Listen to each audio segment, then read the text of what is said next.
Good evening everyone. I hope आप सभी स्वस्थ हैं, मस्त हैं और एकदम बढ़िया हैं और एफकेट की तैयारी आप अच्छे से कर रहे होंगे। आज मैं आप लोगों के लिए एफकेट का प्रीवियस ईयर लेकर के आया हूँ। ठीक है, किसका? परसेंटेज का। समझ में आया? ये पहला क्वेश्चन है जो कि टेक्स्ट बुक पे आपको मिल जाएगा। टेक्स्ट बुक का सेट 2 है। ये क्या है? सेट 2 परसेंटेज का। और बहुत इजी पेपर था, कुछ ऐसा है नहीं जो आपसे नहीं बनेगा। बस समझना, जो नया है स्टूडेंट उसको भी समझ में आ जाएगा कि कैसे बनेगा। देखो ध्यान से समझना। इससे पहले मैं आपको थोड़े और इजी क्वेश्चंस पे लेकर के चलता हूं ताकि आपका भी फ्लो बने और मेरा भी फ्लो बने। इस पर चलते हैं सबसे पहले। If the price of kerosene is raised by कितना? 11%। Find by how much percent a householder must reduce his consumption of kerosene so as not to increase his expenditure. ध्यान से समझना, क्या होता है आपका price into consumption equals to क्या होता है आपका एक्सपेंडिचर होता है। ये हमेशा आपको क्या करना है, याद रखना है। ठीक है, क्या बोलना चाहता हूं, प्राइस इनटू कंजम्पशन कितना होता है आपका? एक्सपेंडिचर के इक्वल होता है। अब यहां से आपको एक चीज समझनी है। क्या समझनी है? अगर मेरे को इसको कांस्टेंट रखना है, के कांस्टेंट रखना है इसको मेरे को, तो जिस रेशियो में आपका क्या होगा, ए आपका ये जो प्राइस होगा, जिस रेशियो में आपका क्या है प्राइस है, उसका जस्ट रिवर्स रेशियो में क्या होता है आपका कंजम्पशन हो जाता है। कहने का मतलब क्या है, अगर आपका ये 10 है और ये 11 है तो ये कितना हो जाएगा आपका? 11 से 10 हो जाएगा। समझ में आया? कैसे होगा? आप बोलोगे देखो सर ये कितना बना, 10 इंटू 11 110 बन गया। अगर मैं इधर भी देखता हूं तो ये कितना बना? 11 इंटू 10, ये कितना बन गया? 110। आ गया कांस्टेंट, आ गया सेम, ये 110 हो गया, ये भी कितना हो गया? 110 हो गया। तो कांस्टेंट हो गया के। तो क्या याद रखना है, जब भी एक्सपेंडिचर क्या हो आपका कांस्टेंट हो, तो जिस रेशियो में आपकी प्राइस होगी उसके जस्ट रेसिप्रोकल रेशियो में क्या हो जाएगा आपका? कंजम्पशन हो जाएगा। अब यहां पे यही बोल रहा है कि प्राइस को मैंने क्या करा? 11% बढ़ा दिया। कितना बढ़ा दिया? 11% बढ़ा दिया। ध्यान से समझना। देखो प्राइस को आप क्या कर रहे हो मेरे दोस्त? 11% से बढ़ा रहे हो। मतलब इसको 11% से बढ़ाने का मतलब क्या हो गया? अगर ये पहले 100 था, अब कितना हो गया? 111 रुपए हो गया। तो कंजम्पशन में क्या चेंज आएगा? अगर ये मेरा क्या है? कांस्टेंट के है, तो तुम बोलोगे सर अगर प्राइस का रेशियो ये है तो इसका जस्ट रिवर्स क्या हो जाएगा आपका? 111 से ये कितना हो जाएगा? 110 हो जाएगा। इतनी चीज समझ में आई? तो आप बोलोगे सर कितने का चेंज आया, कितने का डिक्रीज आया? 11 का। कितने का आया? 11 का। अपॉन में कितना? 111 इंटू कितना? 100। मतलब सेकंड्स का क्वेश्चन है, बिल्कुल सेकंड में होगा। ठीक है, ये कितना होगा? 1100 अपॉन में कितना आ गया? 111। इसको इससे काटोगे तो कितना आएगा आपका? 9.9। Option number B. आगे बढ़ो। आई होप आपको ये दिख रहा होगा क्वेश्चन अच्छे से। ठीक है, fresh grapes contain 90% water and dried grapes contain 20% water. From 20 kg of fresh grapes how many kgs of dried grapes can be obtained. बहुत इजी क्वेश्चन है, ध्यान से समझना। देखो इस तरह के क्वेश्चन में, इस टाइप के क्वेश्चन में क्या करना होता है आपको हमेशा? पल्प इक्वल्स टू कितना होता है आपका? पल्प होता है। ये हमेशा आपको क्या रखना है? ध्यान रखना है। ठीक है, अब वो बोल रहा है कि फ्रेश जो ग्रेप्स है आपका वो कितना है? 20 kg है। कितना kg है? 20 kg। और इसके अंदर 90% अगर वाटर है तो 10% क्या होगा आपका? पल्प होगा। ये चीज समझ में आई? तो बोल रहा है ड्राइड ग्रेप्स में अगर 20% क्या है आपका वाटर है तो आप बोलोगे पल्प कितना होगा? 80% होगा। और आपको यही निकालना है कितना क्या होगा आपके, कितने ड्राइड, कितने केजी ड्राइड ग्रेप्स होंगे। तो आपने बोल दिया x। अब देखो इस परसेंट से ये परसेंट कट गया तो ये कितना आ गया? 200/80। और इसका मतलब कितना आ गया? 2.5 kg। तो x की वैल्यू कितनी आ गई? 2.5 kg। आगे बढ़ो। The ratio of male to female in a city is कितना है? 3:7 है। The percentage among male and female is कितना? 25% एंड 30%। क्या हो रहा है? द चिल्ड्रन, अच्छा, the children percentage among male and female is कितना? 25% and 30% respectively. If the number of adult male in city is कितनी है? 18,000। Then find population of city. देखो ध्यान समझना, ये क्या बोल रहा है आपका? ये आपका मेल है और ये क्या है? फीमेल है। बहुत इजी तरीका बता रहा हूँ करने का इसको। ठीक है, ये ऐसे बोल रहा है, देखो उसको करने को बहुत सारे तरीकों से कर सकते हो, बट मैं आपको बहुत इजी तरीका बता रहा हूँ, उससे करना। इसको मैंने मान लिया ये 300 थे, ये कितने थे 700 थे, कोई प्रॉब्लम? मैंने दोनों तरफ मतलब इसमें 100 से मल्टीप्लाई कर दिया रेशो में। अब बोल रहा है 25% जो है आपके मेल के वो क्या है, चिल्ड्रन है, ठीक है, और 30% किसके, फीमेल के, वो क्या है, चिल्ड्रन है। तो इसका 30% 25% निकालोगे तो ये कितना आएगा, 75 आएगा। इसका 30% निकालोगे तो कितना आएगा, 210 आएगा। ठीक है चीजें समझ में आई? अब क्या बोल रहा है, if the number of adult male in the city is 18,000। अगर मैं यहां पे देखता हूं तो मेल एडल्ट कितने बचे होंगे, अगर ये चिल्ड्रन निकल गए तो बचे हुए जो मेल होंगे वो एडल्ट होंगे। तो ये कितना हो गया, 225 यूनिट। और इसकी वैल्यू क्या दे रखी है तुम्हारे को, इसी की वैल्यू दे रखी है 18,000। तुम बोलोगे सर एक यूनिट की वैल्यू 225, 9 से कटेगा ये 2, 9 से कटेगा 25, 9 से कटेगा ये कितना 80। तो तुम्हारा क्या क्या पूछ रहा है, टोटल पॉपुलेशन। टोटल पॉपुलेशन कितनी होगी, 300 प्लस 700 कितनी होगी, 1000। तो एक यूनिट की वैल्यू कितनी है तुम्हारे पास, कितनी है? तुम बोलोगे सर एक यूनिट की वैल्यू तुम्हारे पास कितनी है, 80 है। तो तुम्हारे पास भाई 1000 की वैल्यू कितनी हो जाएगी, तुम बोलोगे सर इसको 80 से इंटू कर दो, तो कितनी हो जाएगी टोटल पॉपुलेशन, 80,000 आ जाएगी।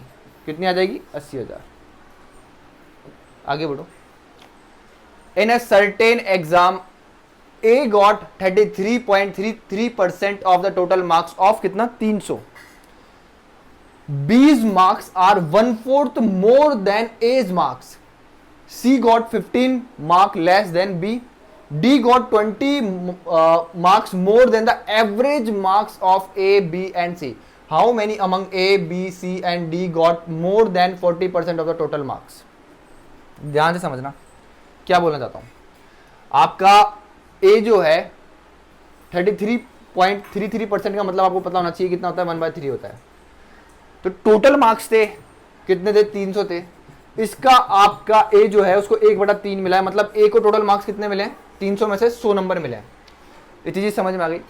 फिर वो बोल रहा है कि जो बी है उसको ए से 1/4 नंबर ज्यादा मिले हैं। तो इसका मतलब एक तो ये हो गया 100, 1/4 ज्यादा मिले तो उसको कितना मिला होंगे, 5/4, मतलब कितना हो गया, ये 25 और ये कितना आ गया, 125 आ गया। एक चीज तो ये है समझने की। या फिर ये समझ लो, अगर ए का मैं 1/4 निकालूंगा तो आप बोलोगे सर कितना आएगा, 25 आएगा। तो ए को 100 मिले हैं और बी को इस 100 से 25 ज्यादा, तो बी को कितने मिले होंगे, आप बोलोगे सर बी को कितना मिला होगा, बी को कितना मिला होगा, 125। ये ए को मिल गया, ये आपका किसको मिला है, बी को मिल गया। ये दिख तो रहा है ना, पेन विजिबल तो है ना ये पेन। ठीक है, इतनी चीज समझ में आई। अब ध्यान से समझना क्या, अब जो है मेरा सी, उसको 15% का 15 मार्क्स लेस मिले बी से, तो सी को कितने मिले, इस 125 से 15 कम मिले, तो ये कितना आएगा, 110 आएगा। इतनी चीज समझ में आ गई। ए को इतना मिला, बी को इतना मिला, सी को इतना मिला, और डी को क्या मिल रहा है, इन तीनों के एवरेज से कितना ज्यादा, 20 नंबर ज्यादा मिल रहे हैं डी को। तो एवरेज निकालोगे, जब एवरेज निकालोगे किसका, ए प्लस बी प्लस सी अपॉन 3 आएगा। यही होता है एवरेज, ए के नंबर प्लस बी के नंबर प्लस सी के नंबर अपॉन 3। तो ये कितना हो जाएगा तुम्हारा, एक ये कितना हो गया 100, 125 और 110, ये कितना हो गया 335। ये कितना आ गया आपका 335, अपॉन में कितना आएगा 3। इससे इसको काटोगे तो कितना आएगा 11.2 का मतलब 6, इतना आ गया। मतलब एवरेज कितना आ गया इन तीनों का, ए बी और सी का, तुम बोलोगे सर 111.67। ठीक है, तो इससे 20 नंबर ज्यादा किसको मिल रहे हैं, डी को मिल रहे हैं। तो इसको 131.67 नंबर मिल रहे हैं, किसको, डी को। इतनी चीज समझ में आ गई। अब तुम्हारे पास डी के नंबर भी है, ए के नंबर भी, बी के नंबर भी और सी के नंबर भी, चारों के नंबर है। क्या बोल रहा है, how many among A B C and D got 40% more of the total marks. तो एक पेपर कितने नंबर का है, यहाँ पे साफ साफ दे रखा है कितने नंबर का है, 300 नंबर का है। 300 का 40% निकालोगे, क्या 300 का 40% निकालोगे तो कितना आएगा बेटा, 120 आएगा। कितना आएगा, 120। तो ये पूछ रहा है क्वेश्चन में कि ए बी सी और डी में 120 से ज्यादा नंबर वाले बंदे कितने हैं। 120 से ज्यादा वाले नंबर कौन सा है, एक तो तुम्हारा बी है, समझ में आया, और एक तुम बोलोगे सर कौन है, हमारा डी है। ये दो बंदे क्या हैं, ऐसे हैं जिनके 120 से ज्यादा नंबर आए हैं। तो आपका आंसर कौन सा करेक्ट होगा। आगे बढ़ो, देखो ये वेन डायग्राम का क्वेश्चन है, बहुत इजी क्वेश्चन है। ध्यान से समझना और देखना क्या बोल रहा है। In an examination 60% of the candidates passed in English and 70% of the candidates passed in mathematics, 20% failed in both these subjects. ठीक है, if 2500 candidates passed in both these subjects, the number of candidates that appeared for the examination. बहुत easy question है, बहुत easy, ध्यान से समझना। ये आपका एक सर्किल हो गया, ये आपका एक सर्किल हो गया, ठीक है। ये सर्किल आपका किसका हो गया, इंग्लिश का हो गया, और ये सर्किल आपका किसका हो गया, मैथ्स का हो गया। समझ में आ गया। और ये बॉक्स हो गया, ठीक है। वेन डायग्राम ध्यान से समझना। ये ओवरलैप हो रहा है, क्या हो रहा है, ध्यान से समझना। ये बीच में ऐसे बंदे होंगे जो क्या हो रहे होंगे, पास हो रहे होंगे सभी में, दोनों सब्जेक्ट्स में। बट अगर आपको ये ओवरलैपिंग मतलब ये दे देता कि सेंटर वैल्यू दे देता, ये बोल रहा है इंग्लिश में जो टोटल बच्चे पास हो रहे हैं वो कितना हो रहे हैं, 60% हो रहे हैं, और यहाँ पे मैथ्स में कितने बच्चे पास हो रहे हैं, 70% बच्चे पास हो रहे हैं। ध्यान से समझना। अब ये जो इतना सर्किल बन रहा है, ये हमेशा किसका होता है, ओनली इंग्लिश का होगा। ये इधर की साइड जो ये सर्किल बन रहा है ऐसे करके ऐसे, ये किसका होता है, ओनली मैथ्स का होता है। और ये जो आपका ऐसे करके ऐसे बन रहा है सर्किल, ये किसका होता है, बोथ का होता है। किसका होता है, बोथ का होता है। क्या होगा, या तो बोथ पास होंगे या फिर क्या होंगे, बोथ फेल्ड बच्चों का होगा। ये समझ में आ गया। तो ये अभी यहाँ पे क्या होगा, बोथ पास का होगा, क्या ठीक है, क्वेश्चन के अकॉर्डिंग। और ये जो टोटल बॉक्स है ये अपने आप में कितने का होता है, 100% का होता है। कितने का होता है, 100% का होता है। अब ध्यान से समझने की कोशिश करना क्या बोलना चाहता हूँ और क्या समझाना चाहता हूँ। देखो, अपन को ये नहीं पता कितना है, ठीक है, नहीं पता। अब यहाँ पे एक लाइन गिवन है इसने कि 20% बच्चे ऐसे हैं कि जो क्या हो रहे हैं, फेल हो रहे हैं। क्या हो रहे हैं, फेल हो रहे हैं। तो मतलब यहाँ पे आएगा 20%। 20% बच्चे ऐसे हैं जो कि फेल हो रहे हैं। अब मेरे को ये वैल्यू निकालनी है, ठीक है। मैंने क्या बोला, ये बॉक्स जो है मैंने इसको x मान लिया एक बार के लिए। ये जो बॉक्स है अपने आप में कितना होता है, 100% है। लेकिन अगर मैं इस बॉक्स में देखूं तो तुम बोलोगे 60% तो ये आ रहा है, प्लस 70% ये आ रहा है, ये x आ रहा है, और ये कितना 20% है। और इसकी वैल्यू किसके बराबर होगी, 100% की। यही समझाना चाह रहा था मैं। अब तुम बोलोगे सर ये 130 और ये 20, तो x की वैल्यू कितनी आ गई तुम्हारे पास, अच्छा हाँ ठीक है। तो यहां से x की वैल्यू कितनी आएगी, तुम बोलोगे सर 50% आ गई। x कितना हो गया तुम्हारे पास, 50% हो गया। इतनी चीज समझ में आई कि नहीं, तुम बोलोगे बिल्कुल सर समझ में आई, ठीक है। ये जो 50 आई, यही क्या होगी तुम्हारी, ये वाली वैल्यू होगी। यही क्या होगी तुम्हारी, यही वाली वैल्यू होगी। तो ये कितना है, 50% है। मतलब 50% बच्चे ऐसे हैं, ठीक है, जो क्या हो रहे हैं, दोनों में पास हो रहे हैं। अब ध्यान से समझना, बहुत ध्यान से, ठीक है। ये इतना सा जो सर्किल है इसका, इतना सा, ये 50% हो चुका है, तो ये बचा हुआ जो होगा वो 10% होगा, ठीक है। और अगर ये 50% हो चुका है इस पूरे सर्किल में, तो बचा हुआ कितना होगा, 70 में से 50 गए तो 20 ही होगा। इतनी चीज समझ में आई कि नहीं, तुम बोलोगे सर बिल्कुल समझ में आई, ठीक है। तो ये तुम्हारा पूरा कॉन्सेप्ट बन करके आया वेन डायग्राम का। समझ में आया, ये पूरा कॉन्सेप्ट क्या बन करके आया तुम्हारा, वेन डायग्राम का। अब ये बोल रहा है क्या कि 2500 बच्चे ऐसे हैं जो कि क्या हो रहे हैं, पास हो रहे हैं दोनों सब्जेक्ट्स में। मैं अगर देखूं तो 50% बच्चे ऐसे हैं जो कि क्या हो रहे हैं, पास हो रहे हैं तुम्हारे किसमें, एक सेकेंड, 50% बच्चों की वैल्यू, 50% की वैल्यू जो कितनी दे रही है तुम्हारे को, 2500। और तुम्हारे से क्या पूछ रहा है, find the candidate appeared in the exam, मतलब 100% की वैल्यू पूछ रहा है। तो इधर भी 2 से, इधर भी 2 से, तो 100% की वैल्यू कितनी आ जाएगी तुम्हारी, तुम बोलोगे सर 5000। Option number D. ये क्या बोल रहा है, देखो, the cost of a book includes 10% तो किसकी, प्रिंटिंग कॉस्ट लगती है, 20% जो है पेपर कॉस्ट लगती है, और अनदर 15% जो है लेबर कॉस्ट लग रही है।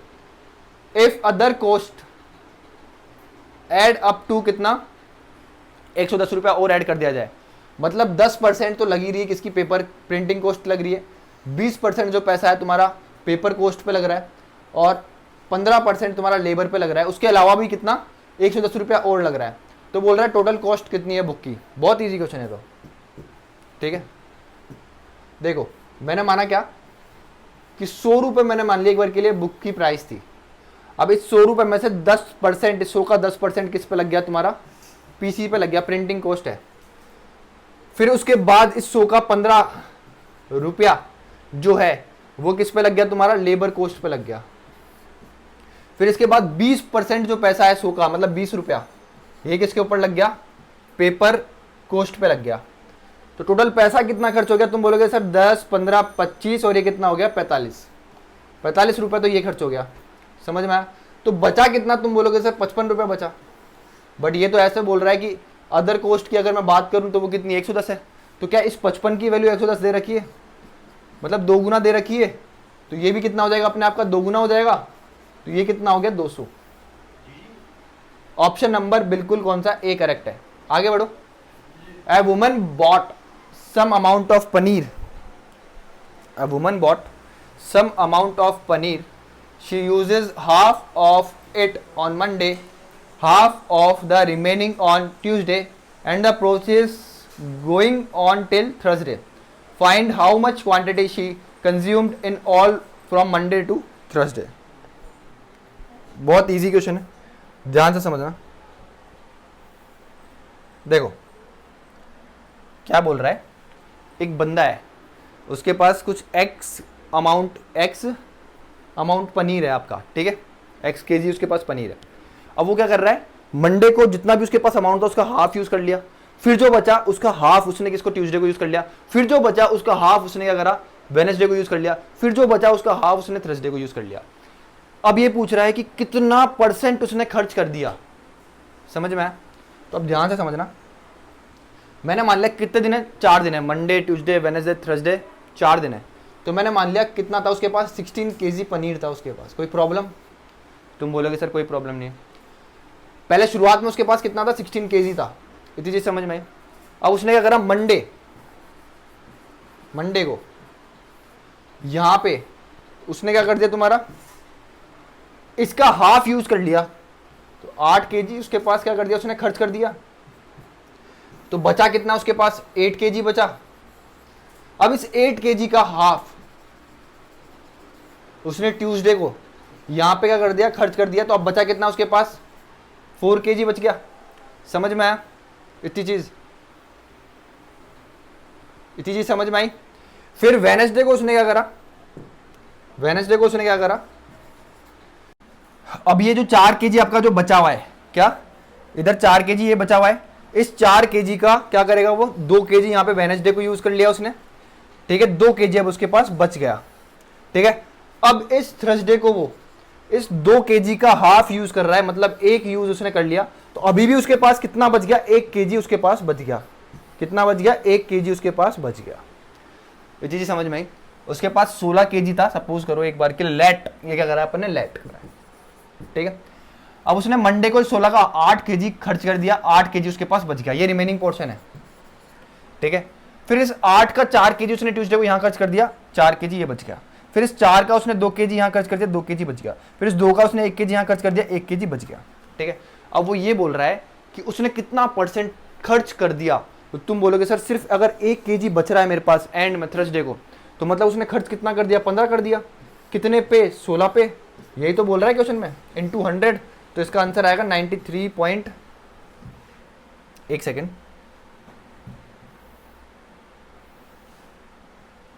93.75। कितना हो गया, 93.75%। Option number A. अब ध्यान से समझने की कोशिश करना, मैं जो आप लोगों को समझाना चाहता हूँ, ठीक है, बहुत प्यार से समझना क्या बोल रहा हूँ।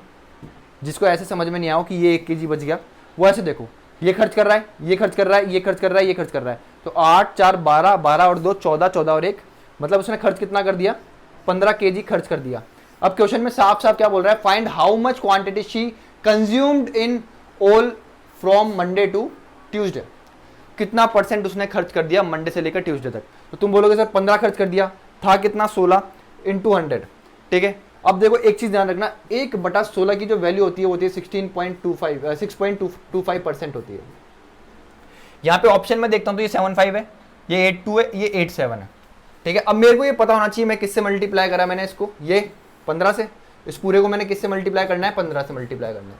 तो 15 छिका कितना होता है 90, तो आंसर कितना आएगा 90 प्लस ही आएगा, तो ऑप्शन नंबर ए बिल्कुल करेक्ट है। Initial price of a burger is 50 rupees if its price increases successively by 10%, 10% and 20%, find overall percentage change in the price of burger. बहुत इजी क्वेश्चन है। तो देखो क्या होता है फॉर्मूला सक्सेसिव 3 साल के लिए निकालने के लिए, क्या फॉर्मूला होता है आपका, होता है alpha plus beta plus gamma plus यहाँ पे कितना आएगा अल्फा बीटा, यहाँ पे beta gamma plus gamma alpha upon में कितना आता है 100 आता है, ठीक है, प्लस यहाँ पे कितना आएगा अल्फा बीटा गामा अपॉन में कितना आएगा 10,000 आएगा। ये फॉर्मूला होता है, ठीक है। ये जिसको याद नहीं हो तो वो क्या करे, उसको ये पता होना चाहिए क्या कि alpha plus beta plus alpha upon beta into 100, ये 2 साल के लिए सक्सेसिव निकालने का तरीका होता है, ठीक है। ये सक्सेसिव इंक्रीज निकालने का तरीका है, ठीक है। डिक्रीज निकालना होगा तो यहाँ माइनस आ जाएगा, ठीक है, और डिक्रीज निकालना होगा तो यहाँ माइनस आ जाएगा। समझ में आया? तो यहाँ पे तुम्हारा क्या बोल रहा है, कोई चीज़ 10% से बड़ी, फिर 10% से बड़ी, फिर 10% से 20% से बड़ी, यही बोल रहा है 10%, 10%, 10%। तो ओवरऑल चेंज पूछ रहा है, तो तुम बोलोगे सर ये 10 यहाँ पे रखा प्लस 10 यहाँ रखा प्लस 20 यहाँ रखा। अब यहाँ पे क्या कर रखोगे, तुम बोलोगे सर ये कितना हो गया 10 इंटू 20, ये कितना हो गया सर 20 इंटू 10, और ये कितना हो गया सर 20 इंटू 10। ये चीज़ें समझ में आई? और यहाँ पे कितना आ जाएगा 10 इंटू 20 इंटू 10। ये चीज़ें समझ में आई? अब देखो ध्यान से समझना, करने वाले क्वेश्चन जो बंदे होते हैं वो ऑप्शन से डायरेक्ट इस क्वेश्चन को कर देते, इतना कुछ करने की जरूरत नहीं थी। बहुत ईजी क्वेश्चन है, कुछ टफ नहीं था इस क्वेश्चन में, ठीक है। मेरे को पता है क्या कि मेरा जो आंसर है, पहली चीज़ तो ये 41 तो आएगा नहीं क्योंकि सक्सेसिव बोल रहा है, तो 40 तो यहीं से बन जाना है। देखो 40 मेरा यहीं से बन जाना है, 10 प्लस 20 प्लस 10 कितना हो रहा है 40, तो 40 से तो बड़ा ही होगा मेरा आंसर, ठीक है। तो 41 तो होगा ही नहीं बिल्कुल भी। और क्या बोल रहा है, ये भी नहीं होगा, 43.1 भी नहीं होगा। तो ऑप्शन 2 ही बचते हैं तुम्हारे पास, एक तो 44 और एक कितना बनता है 45 पॉइंट जो भी है, ठीक है। तो तुम बोलोगे सर ये कितना हो गया तुम्हारा 40 हो गया, ये तुम्हारा देखो 200 बन करके आया प्लस 200 बन करके आया प्लस, अरे क्या कर दिया 10 आएगा यहाँ पे, एक जगह 100 आएगा, इसको एक कर लो, तो ये कितना हो गया 100। तो ये कितना बन गया 500 अपॉन 100, तो आंसर तुम्हारा कितना आएगा 45 से बड़ा ही आएगा। और इधर कितना बन करके आएगा तुम्हारा 0.2। तो आंसर कौन सा हो गया तुम्हारा सही, ऑप्शन नंबर डी। नहीं समझ में आया? मैंने सिंपल इस फॉर्मूले में वैल्यू पुट करी, तो मेरा एक तरफ क्या बनकर आया 40, एक तरफ बन के आया 5, और इधर मेरा कितना बन करके आएगा 0.2, क्योंकि ये 1 0 1 0 1 0 1 0 1 0 1 0 काट देगा, तो 2/10 करोगे तो कितना आएगा 0.0, तो ये कितना हो गया 45.2%। करेक्ट। आगे बढ़ो। देखो ये क्वेश्चन थोड़ा सा ठीक था, ये क्वेश्चन ठीक था, ठीक है। ध्यान से देखना, a total students in a school is कितना है, आपको कितना बोल रहा है 820 है। The ratio of boys to girls क्या रेशियो है बेटा, आप बोलोगे 22 से 19 का रेशियो है। तो अगर मैं देखूं ये दोनों मिलाकर कितने हो रहे हैं, अपने आप में 41 यूनिट हो रहे हैं, और इसकी वैल्यू कितनी दे रखी है तुम्हारे को 820 दे रखी है। फर्स्ट 2 लाइन का मतलब यही था। इन क्या बोला, this year the performance of the school is good, so two consecutive year the number of girls increases by 10% and 50% respectively. Find the ratio of present boys and girls after 2 years. मतलब boys मेरे पहले जितने थे आज भी उतने ही, इसने इसको कांस्टेंट रखा है, बस गर्ल्स तुम्हारी बढ़ गई है, ठीक है। देखो कैलकुलेशन कैसे इजी करेंगे इस क्वेश्चन में वो समझना है आपको, बाकी कर तो आप लोग ही।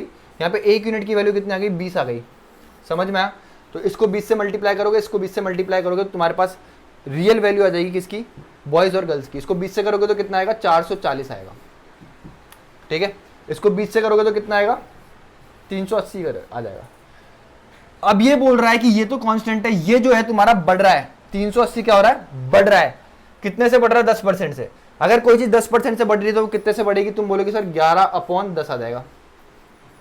मैंने यही तो बोला था हमेशा, 10% से बढ़ रही है, 10% का मतलब कितना 1/10, तो ये इंक्रीज होगा। अगर कोई चीज शुरुआत में 10 थी तो अब कितनी हो गई 11 हो गई, समझ में आया? फिर बोल रहा है 50% से बढ़ रही है, ठीक है, तो ये कितना हो गया तुम्हारा 3 अपॉन में कितना हो गया 2 हो गया। इतनी चीज समझ में आई? तो तुमसे क्या पूछ रहा है, प्रेजेंट बॉयज और ये जो इंक्रीज्ड गर्ल्स है इनको कैलकुलेट करोगे तो इंक्रीज गर्ल्स आएगा, तो ये पूछ रहा है। तो तुम्हें भाई इसको कैलकुलेट नहीं करना, तुम्हें डायरेक्ट आंसर बनाना है। अब ये 1 0 से 1 0 कट गया क्योंकि रेशो पूछा है। इस 11 से ये कितनी बार में गया 40, और अगर मैं देखूं ध्यान से तो सिर्फ एक ही ऑप्शन में 40 है ऊपर, करेक्ट आंसर। पूरा सॉल्व भी नहीं करा मैंने, इस 11 से इसको काटा क्या बोला 440 का, तो कितना आया 40 आया। तो ऑप्शन सिर्फ एक ही ऐसा है जिसके अंदर 40 ऊपर था, समझ में आया? ये ऑप्शन तो तुम्हें यहीं छोड़ देना था, यही इसी पे टिक लगाना था और आगे बढ़ जाना था, ठीक है। अब मैं इसको कैलकुलेट करूंगा तो ये कितना आ गया 19 आ गया, 19 दिया 97, तो यही तो रेशियो पूछा है तुमसे, समझ में आया? मैंने क्या करा 22 और 19 तुम्हारा क्या दे रखा था, रेशियो दे रखा था। 41 यूनिट की वैल्यू कितनी हो गई 820 हो गई, एक की वैल्यू कितनी हो गई 20 हो गई। तो तुम बोलोगे सर ये कितना 440 रियल बॉयज होंगे और गर्ल्स कितनी होगी 380 होगी। अब ये तो बिल्कुल तुम्हारा कांस्टेंट है ऐसे कैसे, लेकिन ये जो 380 है ये क्या हो गया इंक्रीज हो रहा है। कितने से इंक्रीज हो रहा है 10% से। 10% इंक्रीज का मतलब कितना होता है 11/10। कोई चीज 50% इंक्रीज हो रही है उसका मतलब 3/2 होता है, ठीक है। अगर मैं रेशो लेता हूँ, रेशो ही निकालना है इनका, ठीक है। तो तुम बोलोगे सर इस 11 से ये कितना 40 बार में आ गया, तो मैं अगर ऑप्शन देखता हूँ तो सिर्फ 40 ऊपर किसमें है, एक ही में है, तो ऑप्शन तुम्हारा ये करेक्ट हो जाना चाहिए, ठीक है। अब यहाँ पे 38 देखता हूँ मैं, ऐसे भी समझ में नहीं आया तो बहुत सारे बच्चे ये देखो, ये रेशो निकालना तुमको इन दोनों का, ठीक है, अपॉन 10 इंटू 3/2, ठीक है। अच्छा ओके, इधर कितना है इसके अंदर 19 इंटू 2 है, कितना है 19 इंटू 20 है, तो 1 0 से 1 0 कट जाएगा, 2 से 2 कट जाएगा। मतलब जो आंसर आएगा तुम्हारा नीचे की साइड, ये यही तो लिखा हुआ है तुम्हारा 440 अपॉन में कितना है 19 इंटू 11 इंटू 3, ठीक है। तो 19 का मतलब क्या है, नीचे की साइड जो है डिनोमिनेटर वो 19 का मल्टीपल होगा, यहाँ पे नहीं है, यहाँ पे भी नहीं है, सिर्फ इन दोनों ऑप्शन में है। तो इन दोनों ऑप्शन में से एक करेक्ट होगा तुम्हारा। आगे बढ़ो, देखो क्या बोल रहा है, बहुत अच्छा क्वेश्चन है, ध्यान से समझना, इस पेन से पढ़ाएंगे इसको। क्या बोल रहा है, A got 60% total number of casted votes and won the election. A ने क्या करा, जितने भी वोट कास्ट हुए उसका 60% वोट ए ने प्राप्त करा और ए क्या करा, जीत गया वोटिंग। अब देखो ये लाइन समझना, रिमेनिंग लिखा हुआ है यहाँ पे, B got 30% of the remaining casted votes and क्या बोल रहा है, other 70% votes of remaining are of NOTA. क्या रिमेनिंग लिखा हुआ है यहाँ पे भी, एक वर्ड क्या लिखा हुआ है रिमेनिंग, ठीक है। The 40,000 voters did not come to vote which is कितना 20% of the total eligible voters of city for election. What is the difference, the difference between the NOTA and the number of votes cast for B. देखो बहुत ध्यान से समझना, कराने के बहुत सारे तरीके हैं, पिंक से कराएंगे तुम्हारे फेवरेट से। देखो ध्यान से समझना क्या बोल रहा है क्वेश्चन, ये बोल रहा है ए को क्या हुआ, कास्टेड वोट्स जो है उसका 60% मिला। तो मैंने मान लिया कास्टेड वोट्स कितने थे अपने आप में, तुम्हारा फेवरेट कलर है ना 100%, ठीक है। तो इसका 60% तो तुम्हारा क्या ले गया, ए ले गया। अब जो बचा हुआ है, कितना बचा हुआ है, रिमेनिंग कितना है इसका, तुम बोलोगे सर 40% है। इस 40% का 30% कौन लेकर के जा रहा है, बी लेकर के जा रहा है। तो बी को कितना मिला होगा, 40 का तुम जब कितना निकालोगे 30% निकालोगे तो कितना आएगा 12% आएगा, ठीक है। अब इस परसेंट को मैंने ले तो लिया, अब मेरे को इसको इजी बनाना था तो मैंने मान लिया एक बार के लिए 100 ही मान लो इसको, ओहो ठीक है, क्या मान लो 100 मान लो।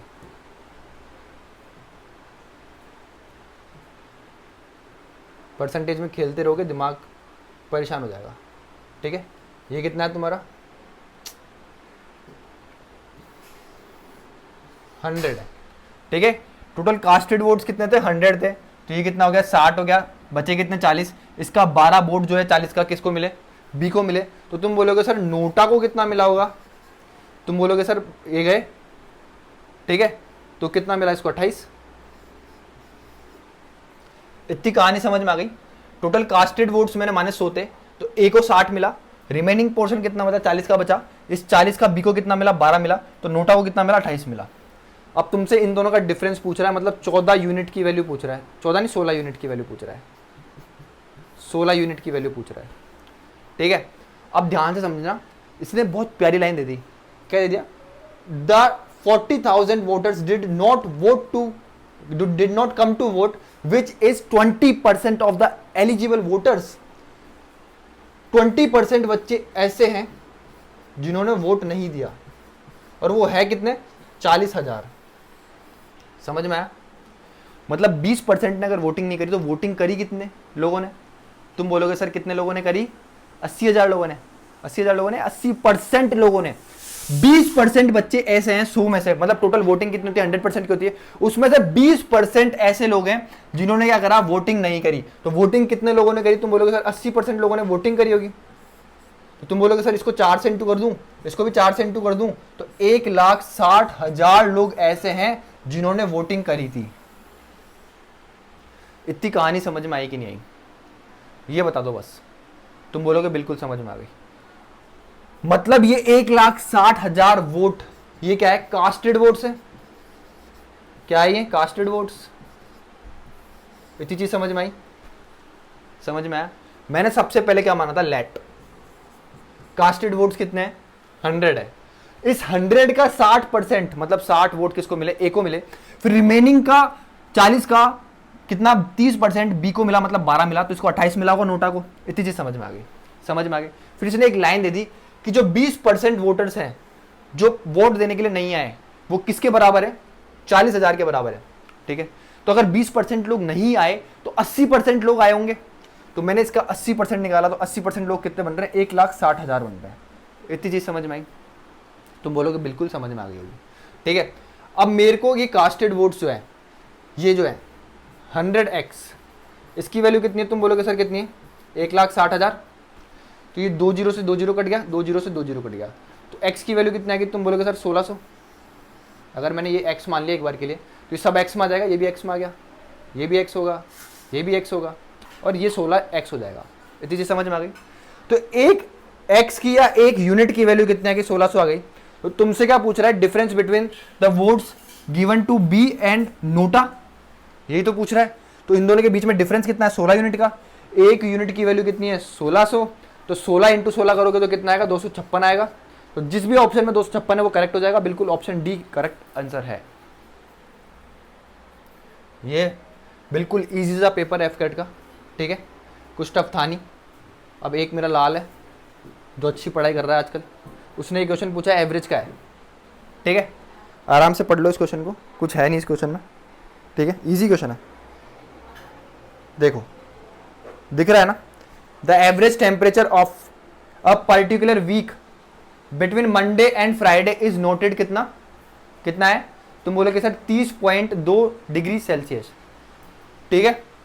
And the average temperature from Tuesday to Friday is found to be कितना, 30 degree Celsius. The temperature of Monday is 2 more than Friday, find the temperature on Friday. इसको भी तुम्हारे फेवरेट पेन से ही करेंगे, ठीक है। देखो ध्यान से समझना, ये क्या बोल रहा है, अगर मैं मंडे से बात करूं कहां तक, फ्राइडे तक, तुम बोलोगे सर मंडे, ट्यूसडे, वेडनेसडे, इसके अंदर क्या आ गया, थर्सडे, और ये फ्राइडे आ गया, ठीक है। इनका एवरेज कितना दे रखा है? तुम बोलोगे सर कितना दे रखा है, एवरेज कितना दे रखा है इन सभी का? तुम बोलोगे 30.2 डिग्री सेल्सियस दे रखा है। कोई प्रॉब्लम, ठीक है, इन सभी का। ये तो सम करा मैंने, तो तुम बोलोगे सर नीचे कितना आएगा? तुम जानते हो सभी कि एवरेज इक्वल्स टू कितना होता है, सम अपॉन कितना होता है, एन, ठीक है। तो यहाँ पे ये कितना है, Monday, Tuesday, Wednesday, Thursday, Friday, upon में कितना आएगा तुम्हारा, ये कितना है, 5, ठीक है, और ये एवरेज दे रखा है। तो सम कितना हो जाएगा, Monday plus Tuesday plus Wednesday plus Thursday plus Friday का? तुम बोलोगे सर इसको किससे इंटू कर दो, 5 से इंटू कर दो। समझ में आया? इतनी चीज समझ में आई कि नहीं, ठीक है।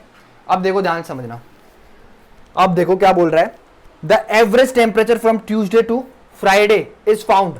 अब ये बोल रहा है कि अगर मैं ट्यूसडे से फ्राइडे की बात करूं, ट्यूसडे, वेडनेसडे, थर्सडे, फ्राइडे, अगर इसकी बात करूं इन चारों की, तो तुम बोलोगे यहां पे जो टेम्परेचर बोल रहा है कितना है एवरेज, 30 डिग्री सेल्सियस हमारा एवरेज टेम्परेचर पाया गया है। समझ में आया? तो इसका सम कितना हो जाएगा? तुम बोलोगे सर 4 से मल्टीप्लाई कर दो। अगर मैं इसको मल्टीप्लाई करता हूँ तो ये कितना हुआ तुम्हारा 151, और ये कितना आया तुम्हारा? तुम बोलोगे सर 120। ठीक है, इतनी चीज समझ में आई। अगर अब मैं इनका डिफरेंस लूं, तुम बोलोगे सर ये इससे कट जाएगा, डिफरेंस ले रहा हूं तो वेडनेसडे से वेडनेसडे, थर्सडे से थर्सडे, फ्राइडे से फ्राइडे। तो मंडे जो है मेरा, सिर्फ मंडे, उस पे इन दोनों का डिफरेंस कितना आया? तुम बोलोगे सर 31 डिग्री सेल्सियस। तो मंडे को टेम्परेचर कितना था मेरा? 31 डिग्री सेल्सियस था।